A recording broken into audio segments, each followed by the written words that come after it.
Educar, portanto, é cultivar, é criar raízes, deixar que as raízes fiquem cada vez mais profundas, é deixar passar o dia e a noite. A paciência, ela é um esforço por ser suporte dos outros. E não apenas suportar os outros, mas ser, de fato, suporte. Esse alguém que sustenta os outros com a sua própria estabilidade. Então, a gente tem que ser paciente como o lavrador que lavra a terra e que aguarda o precioso fruto que a terra vai dar. O fruto, a gente tem todo um processo, a gente cuida da terra, a gente joga semente, depois a gente rega, ou o tempo rega, a gente precisa esperar as estações do ano até que se formem a planta, depois a flor, depois então o fruto para que a gente consiga colher. Então a gente tem que tratar as pessoas não como coisas que já estão dadas. Por exemplo, essa mesa, ela já está dada e eu não preciso esperar que ela produza alguma coisa. Eu olho e eu já consigo colocar meu computador ali em cima, tá tudo ótimo. Não, a gente não pode olhar para as pessoas dessa forma, onde está tudo dado. A gente precisa conseguir olhar as pessoas como esse bom fruto que vai amadurecendo ao longo do tempo. A gente não pode deixar-se dominar pela pressa de colher logo o fruto da educação que a gente dá aos nossos filhos. Ou seja, a gente imagina que a gente vai orientá-los uma e outra vez e que já tem que ser resolvido. Não, as pessoas, elas são como um bom vinho que vão ficando cada vez mais saborosos à medida que eles vão amadurecendo, que eles vão cuidando ali, vai se depurando e o vinho vai ficando cada vez melhor. Educar, portanto, é cultivar, é criar raízes, deixar que as raízes fiquem cada vez mais profundas, é deixar passar o dia e a noite. A educação, ela se dá ao longo de toda uma vida da criança. Então, o dia, ele vai funcionar, cada vez que o dia surge, ele funciona como um novo recomeço, uma nova esperança, né? Um novo sulcar um pouco mais aquela terra, na hora que você está sulcando a terra para colocar aquela semente. Quando você pensa na educação, né? Você pensa numa pedra que precisa ser lapidada com o tempo, você não lapida a pedra toda de uma vez. Você vai aos poucos lapidando aquela pedra até que ela se transforme numa pedra preciosa. Então o dia é essa nova esperança para que você faça hoje mais um pouquinho. E a noite, ela vai funcionar como uma consolidação desse dia de esforço. Mesmo que esse dia de esforço tenha sido só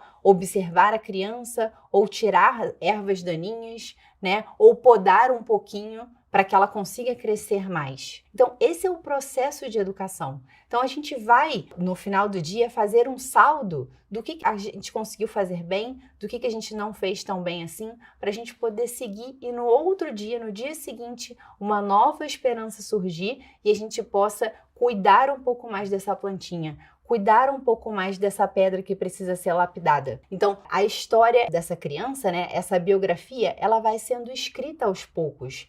E essa biografia, ela vai se escrevendo, obviamente, com o protagonismo da criança, porque é ela que está vivendo aquela vida, mas certamente com a nossa ajuda. Então, a gente vai ajudando ali aquela criança a ser formada, a ser cuidada, a ser lapidada, a crescer de fato. Então, a paciência, ela nos leva a compreender as almas, né?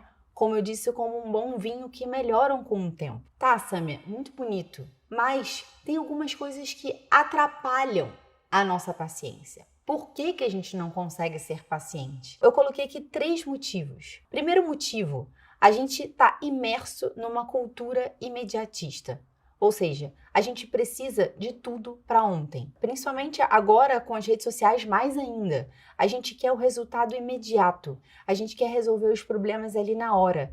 A gente perdeu um pouco essa paciência, esse cuidado do lavrador que precisa esperar para que as coisas amadureçam, né? Esse cuidado das pessoas atentas que têm paciência para que as pessoas se desenvolvam. E aqui eu estou falando em relação à criança, mas isso também se aplica muito na nossa vida matrimonial.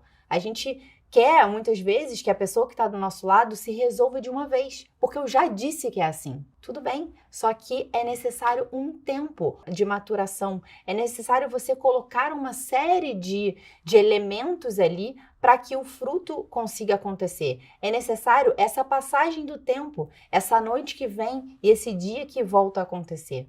Então, essa cultura imediatista, ela acaba nos atrapalhando um pouco, né? Então, o amor, e é uma obra de amor, é ensinar os ignorantes e corrigir as pessoas que erram. E isso exige tempo.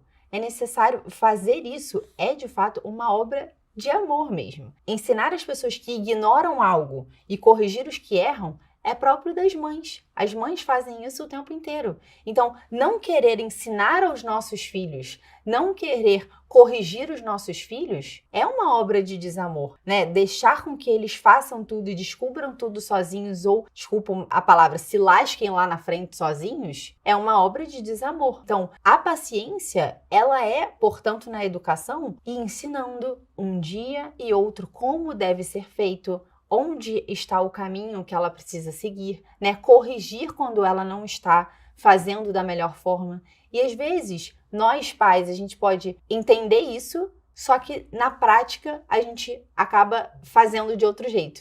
A gente acaba deixando meio que a criança faça as coisas por si mesma. E pior ainda, a gente depois cobra dela sem que a gente tenha ensinado antes, sem que a gente tenha corrigido. Então, a gente acaba sendo injusto com ela, né? Porque a gente está cobrando uma coisa que não foi ensinado. Além disso, essa cultura imediatista, ela faz com que a gente não consiga pensar por conta do barulho do mundo. A gente está o tempo inteiro pensando e tendo uma vida ativista. Então a gente está pensando, eu preciso que o meu filho seja um bom médico, um bom advogado, ou tenha uma boa profissão, então eu preciso levar ele numa certa atividade, em outra, eu preciso levá-lo para desenvolver a cultura, preciso levá-lo para que ele desenvolva a sua parte física. E a gente vai numa coisa e outra, e a gente vai se irritando, porque a gente está querendo tudo de forma muito imediata. Então, se a criança não faz xixi rápido, se ela não dorme rápido, se ela não se desenvolve rápido no sentido do sono, se ela não desenvolve logo a sua alimentação, a gente vai ficando muito nervosa, porque a gente tem outras coisas para fazer, a gente tem mais o que fazer.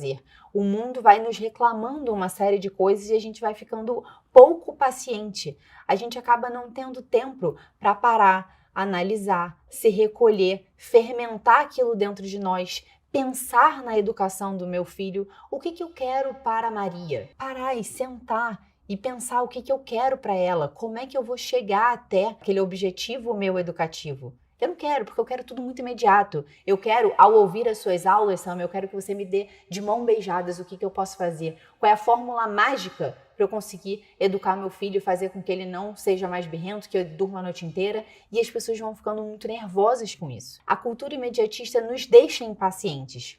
Outra, a maternidade como um direito. Ou seja, quando a gente pensa que a gente quer ser mãe, a gente pensa quase como num conto de fadas. A gente pensa na nossa gestação, em como vai ficar a minha gestação. A gente pensa em como vai ser o meu bebezinho, como que ele vai me satisfazer enquanto mãe. Então, eu coloco todos os meios para que eu consiga satisfazer esse meu desejo de ser mãe.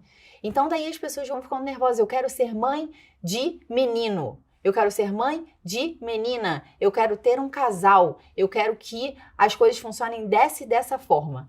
E daí quando nasce um bebê e você vê que a coisa não é bem assim, que o conto de fadas ele não vai acontecer, que o seu casamento sim vai ficar um pouco abalado com a chegada do bebê, que você vai sim ficar noite sem dormir, que você vai sentir dor ao amamentar, que você vai ficar com uma barriga mole, talvez cheia de estria, talvez, enfim, flácida, que você vai ter dificuldade de continuar indo para a ginástica e trabalhando, isso tudo desmorona. Você fala, uai, cadê aquela maternidade maravilhosa que eu achei? Que eu olhava as pessoas que eram mães, ou olhava a Sam e a Marcília e via, nossa, que maravilha que é ser mãe. Bem, ser mãe é realmente uma maravilha.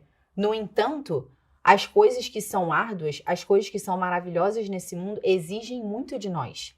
A maternidade, ela nos consome desde o primeiro momento em que você ficou grávida. Assim que a gente tem um bebezinho na nossa barriga, ele nos consome literalmente. Ele consome todos os nossos oligoelementos, o nosso ferro, o nosso zinco, o nosso magnésio.